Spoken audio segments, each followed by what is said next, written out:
We open on the chaos of Manila. The sound of traffic fills the air, honking jeeps, revving engines, vendors calling out. A church bell tolls heavily over Quiapo as people crowd the streets. A man shouts, "All aboard to Quiapo," as passengers hurry into a vehicle. The noise grows, sirens wail in the distance, tension humming under the normal bustle of the city. Over this everyday chaos, the show's theme music kicks in. Quick flashes of violence and drama cut across the screen. This is the world our characters are trapped in. Gunshots, a shout, "Get down!" People dive for cover, fear and adrenaline exploding in an instant. In this world, danger is never far. Voices echo in fragments, like memories or promises.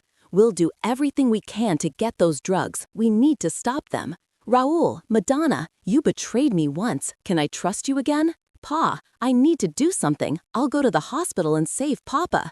"Owing, I know only you can save Manila." "You have to keep fighting, Tanggol." We see faces, desperate, angry, determined. Alliances tested, loyalty questioned. "Santino is in my care. She got my granddaughter, his cousin, pregnant. Come with me. We can be with Marites and Tanggol too." "No, I'm not going with you." Another voice, cold and calculating. "Here's my proposal. You'll be my protector. I'll give you 5 million pesos for now. That will help you a lot." We jump to the murky world of power and politics. Someone whispers, "I heard the conversation of Vice and Captain Dimaguiba.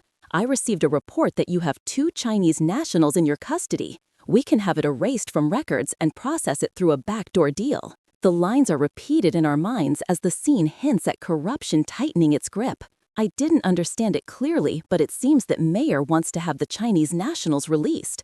Everything I hear points to the Guerreros being corrupt. The image of the Guerrero family looms like a dark cloud over the city. Another voice reflects on what just happened. "I guess Mr. Rigor didn't expect we'd come back there. He didn't expect that we'd save Miss Marites. Rigor did it on purpose. He knew I'd come back to get Mama, but he didn't expect that we're ready to fight. It's a good thing we know the area well. It helped us escape." The escape was not luck. It was strategy, rage, and a desperate need to protect family. We shift to the present. Inside a safe house, tension hangs between friends and allies. Alfredo looks at his companion with concern. "How did the meeting go? Did they recruit you to join the evil forces?" he asks, half joking, half afraid. The answer is heavier than he expects. "The meeting wasn't with the counselors," comes the reply. "Huh?" Alfredo reacts, confused. "It was with Gustavo." The music turns unsettling. Gustavo Guillermo. The name alone feels like a threat. "What?" Alfredo explodes. "He just won't stop, will he?" They realize exactly what that means. The danger is personal now. "This wouldn't have happened if we were with you," Alfredo says, blaming himself, frustrated. "Alfredo, I can handle this. I don't want you to get hurt again," she insists, trying to shield him. He presses further. "Why did he meet with you? Is he bothering you again?"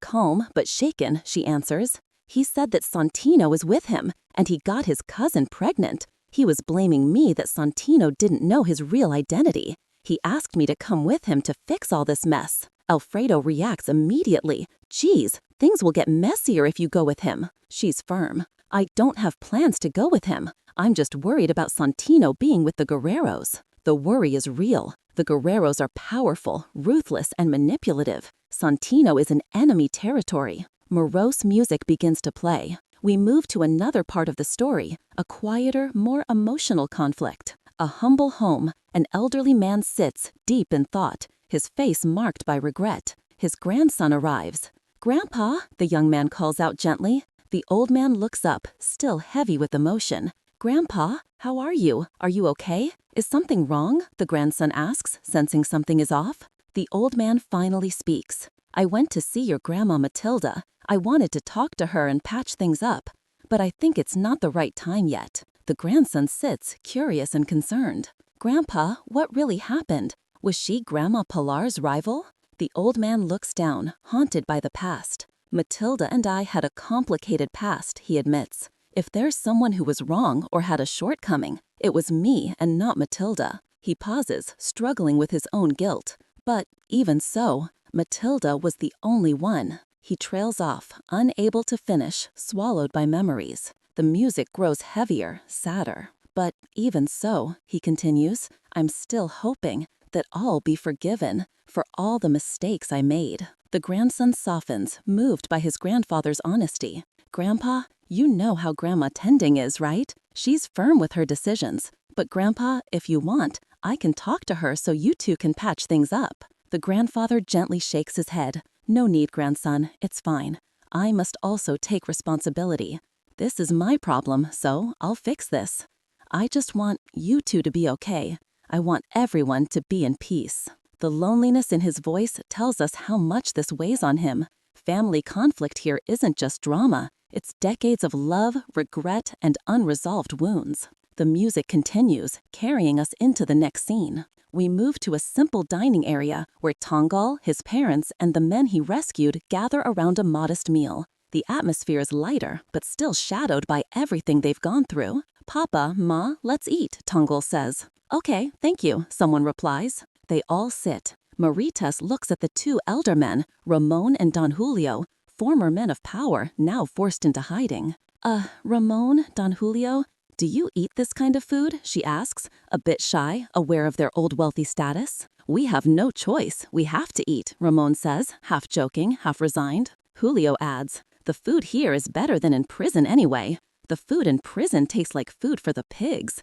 At least here it's cooked well. A small laugh breaks the tension. They all laugh, not because it's funny, but because hope is the only luxury they have left. Franco turns to Tanggol, serious now. Tanggol, I'm glad you got us out of there. They would take us out of our cells and torture us to make us tell you where you are. The table goes quiet. The reality of their situation hits again. I'm sure it was Roberto's doing, someone adds bitterly. You're right, son, that's for sure. The Guerreros will do anything to take us down and kill us. But they failed to do that. That means us, the Montenegros, will come back and get revenge. The name like a vow. This isn't over, not by a long shot. Morose music rises again as another storm brews beneath the surface. Maritas looks at Tanggol, nervous. She's been holding something back. She clears her throat. Tanggol, I'd also like to tell you something. He looks at her, attentive. What is it, Ma? Her face tightens with worry. Son, it's about Santino.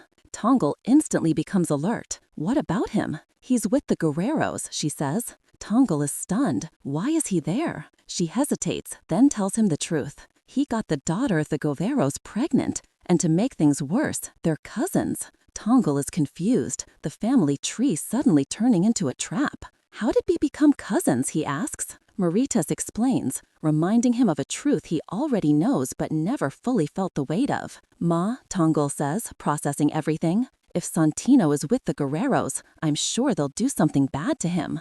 That's what I'm worried about, Tanggol, she replies, voice trembling. Maybe you can help your brother. We should know how he's doing there. Unsettling music starts to play, signaling the danger ahead. Tanggol looks down, thinking. His brother is in enemy hands, tied to them by scandal and blood. He looks back up, determined. Don't worry, I'll find a way to talk to Santino. I'll go to him. Relief washes over Marita's face. Thank you, son, thank you. I just want to know how your brother is doing there. The music continues, low, tense, foreboding.